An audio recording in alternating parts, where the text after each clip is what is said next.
जो असां वरी तव्हांखे दलीलनि सां जवाब ॾींदासीं। ॻाल्हि मौक़िफ़ दलील जी आहे ऐं लॉजिक ऐं रीज़न्स ते ॻाल्हायो। मूं ॻाल्हि कई त असांजो मोज़िस मेंबर हिते हुयो, वाइंड अप कयो स्पीच। ऐं कयां थो सही, असांजो मोज़िस मेंबर हुयो जे मथे ते ही रखियो।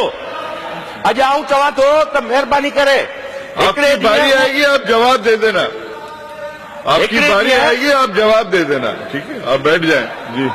हिकिड़े ॾींहुं उहो मोज़िस मेंबर महिरबानी करे गीता मथे ते रखी ॿुधाए त मूं सिंधूअ जे किनारे ते जनम वरितो ऐं सिंधूअ मां पाणी पीतो ऐं सिंधूअ जी जल पूॼा उनजे वॾनि कई, उनजे वॾनि वेद लिखिया उनजे किनारनि ते। हू गीता रखी असेंबली में चवे त मूंखे सिंध जो विरहाङो क़बूल आहे, त असीं मञंदासीं साहिब जी जज़्बात ऐं जेका हुनजी शिदत आहे उहा बहितर हूंदी। उहो कुंजोमल भील हुयो कल हिते असांजे मोज़िस मेंबर जेको ॿुधाए थो त हुननि जी ॿारड़ियुनि, हुनजी नंढड़ी धीअ हुनजे ॿारड़ियुनि पाण में रांदि पे कई उमरकोट जे गलियुनि में, ऐं हिकिड़े ॾींहुं अची हुनजी धीउ थी हुनखे चवे त बाबा मूंखे ॿी धीउ, मूंखे हिकिड़ी छोकिरी पाड़े जी पारां तो ॾिनो आहे त तूं गद्दार जी धीउ आहीं, तुंहिंजो पीउ जेको आहे उहो सिंध विराइण थो चाहे। अची मूं उन ॾींहुं तइ कयो त हाणे मूंखे पंहिंजो रस्तो अलॻि करणो आहे। ऐं उन मेंबर खे सलाम पेश थो करियां। असीं चऊं था अचो, अॼु बि असीं तव्हांखे चऊं था अचो, धरतीअ जा पुट थियो, सन ऑफ सॉइल थियो, आगा साहब आऊं तव्हां सरदार शाह, साईं काइम अली शाह, असीं सभु ही मुहाजिर वेठा आहियूं। ही सभु बरोच जेके आहिनि मुहाजिर आहिनि, कुर्द ॿिया, अॼु धरती जा हलाली पुट आहिनि जो हिन धरती खे हुननि क़बूल कयो आहे। धरती जा अॼु सन ऑफ सॉइल थिया वेठा आहिनि।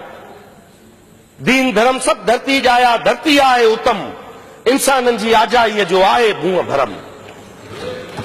इन करे असीं चऊं था त ओन कयो। आख़िर में आऊं तव्हांजी रुगो इजाज़त सां पंहिंजो शेर मुखातिब थी आऊं पढ़णु चाहियां थो। इन ई मौज़ू ते आहे, रऊफ़ साहब इलाही शेर पढ़ंदो, हिकिड़ो मूंखे पढ़ण जो हक़ आहे, आऊं बि शाइर आहियां। रऊफ भाई तो एक्सपर्ट हैं शायरी साईं, वो तो मुकाबला करा के देखे ना, बहुत बड़े शायर हैं। असां लाइ सिंध वतन आहे, असांखे रूह ते पातल असां लाइ ॼण बदन आहे। असां लाइ सिंध वतन आहे, असांखे रूह ते पातल असां लाइ ॼण बदन आहे। इहा ज़मीन मुंहिंजी, इहो मुंहिंजो गगन आहे।